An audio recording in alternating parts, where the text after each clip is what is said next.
Կարեն Գրիգորյան, մարդ, ով իր ներդրումն ունի արվեստի գրեթե բոլոր բնագավառներում։ Երբեք չեմ ուզում սահմանափակեմ ինչ-որ անուններով, մասնագիտություն տալով, ես չգիտեմ նկարիչ եմ, երգահան եմ, կոմպոզիտոր եմ։ Ամեն տեղ լինելու ազդեցությունը գործունեության որակի վրա։ Ինձ համար ամեն դեպքում արվեստի բոլոր ճյուղերը շատ կապված է իրար հետ։ Ամենամեծ վախերը։ Ոչ թե հայ արտիստների նման, որոնք մի քանի փոքր հաջողություններից հետո արդեն փոխվում է թե բնավորությունը, թե վերաբերմունքը այլ մարդկանց։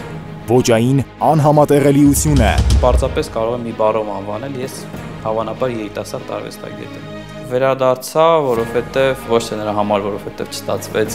Անգլիայում ապրել։ Ես նման նպատակ չէի դրել ինձ առջև ապրել արտերկրում։ Ցանկությունները։ Չեմ ուզում ասեմ, թե երջանիկ կյանք չեմ ունեցել, բայց ամեն դեպքում խիստ կենտրոնացում ունեցել դեպի իմ կարիերան, դեպի իմ աշխատանքը եւ նպատակները։ Լոնդոնյան արկածները։ Բայց ես չեմ կարծում, որ դա ինչ-որ խանգարում է, որպեսզի ես իմ երեկոն անցկացնեմ ակումբում, զվարճանամ ինչպես սովորական երիտասարդ, հա, միաժամանակ ունենամ համերգ Անգլիայի ամենամեծ համերգասրահներից մեկում սիմֆոնիկ օրկեստրի հետ։ Կարեն Գրիգորյան։ Ես հրյա չեմ, առիթը կասեմ, ես իրոք հրյա չեմ։ CV շաբաթ օրը ժամը 16:00-ին Լայմով։